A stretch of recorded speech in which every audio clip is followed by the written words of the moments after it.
and welcome back to my vlog. Today, instead of the birds, we get to hear Snickers next door. He's a very little pooch, but it makes a lot of noise. So anyway, this is the wrap-up of what you can do with your willpower. The last part of Chapter 4. One day in 1864, the Federal armies had been defeated by the Confederate forces and gloom shadowed the faces of the people. President Lincoln had a sleepless night. It looked like defeat and disunion. The danger was greatly increased by the abandonment of the scheme to hold California to the Union by building a railroad through the mountainous wilderness of the Sierra Nevada and Rocky Mountains. The chief engineer who surveyed the route said that it could not be done because of the great cost. 3 great financiers had been consulted and refused to undertake the hopeless task. The great Massachusetts senator told Mr. Lincoln that there was just one man who could do that gigantic feat. The senator said to Lincoln, "If that congressman makes up his mind to do it, and it is left to him, he will do it. He is a careful man, but he has a will which seems to be irresistible." President Lincoln sent for the congressman and said, "A railroad to California now will be more than an army, and it will be an army in the saving of the Union. Will you build it?" The congressman asked for 3 weeks to think. Before the end of that time, he asked the Secretary of War to take his card to President Lincoln, then in Philadelphia. On the card was written, "I will." What a startlingly fascinating story from real life is the history of that mighty undertaking. Now, when the traveler passes the highest point on that transcontinental railroad, 8,550 feet above the sea at Sherman, Wyoming, and lifts his hat before the monument erected to the memory of that civil nobleman and hero, he is paying his respect to the self-giving heart and mighty brain of the boy who conquered the 3 links. It may not be necessary to multiply illustrations of this vital question, but no one who lived in the journalistic circles of Washington subsequent to the Civil War can forget the power and fame of that feminine literary genius who, as the Washington correspondent of the New York Independent, wrote such brilliant letters. The fact that she bore the same name as the congressman we have mentioned, though no relative of his, does not account for this reference to her.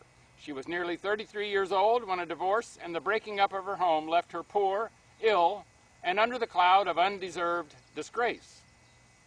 Her acquaintances predicted obscurity, daily toil with her hands, and a life of lonely sorrow. Poor victim of sad circumstances.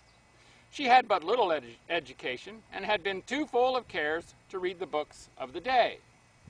Her start in the profession, which she later so gracefully and forcibly adorned, was the foremost topic in corners and cloakrooms at her largely attended literary receptions in Washington. She had been told by those who loved her that a divorced woman would be shunned by all cultured women and be the butt of ridicule for fashionable men, and that as she must earn a living, she should sew or embroider or act as a nurse. She certainly was too weak to wash clothes or care for a kitchen, but within her soul there was that yearning to do something worthwhile which seems given to almost every woman. Few women reach old age without feeling that somehow the great object of living has not been attained. The ambitions to which a man can give free wings, a woman must suppress or hide in deference to custom or competition. As yet, she has seldom, under our civilization, seemed to do her best or accomplish the one great ideal of her heart and intellect. While she has the same God-given impulses, visions, and sense of power, she builds no cathedrals, spans no rivers, digs no mines, founds no nations, builds no steamships, and seldom appears in painting, sculpture, banking, or oratory.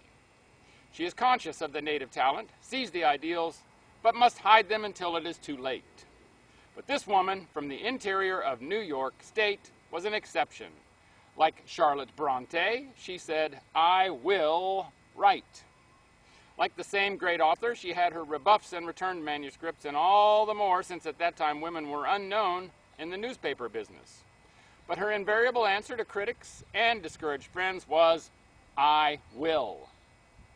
When in 1883 she said, "I will," to the great editor who became her second husband, the President of the United States, wrote a personal letter to say that while he wished her joy, he could but admit that it would be a distinct loss to humanity to have such a brilliant genius hidden by marriage.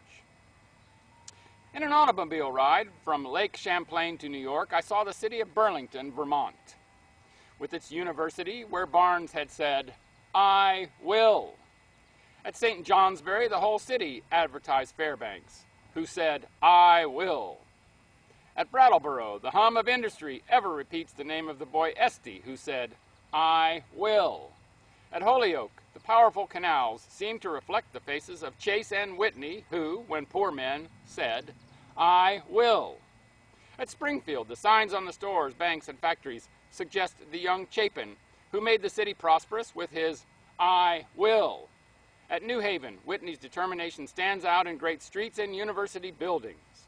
Chicago, Denver, Los Angeles, New Orleans, Atlanta, Raleigh, Niagara, Pittsburgh, and 100 American cities like them are the outcome of ideas with wills behind them in the heads of common men.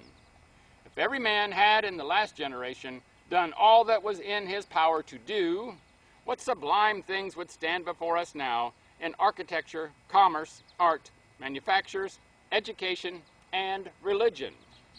The very glimpse of that vision bewilders the mind, but the many will not to do, while the few great benefactors of the race will to do.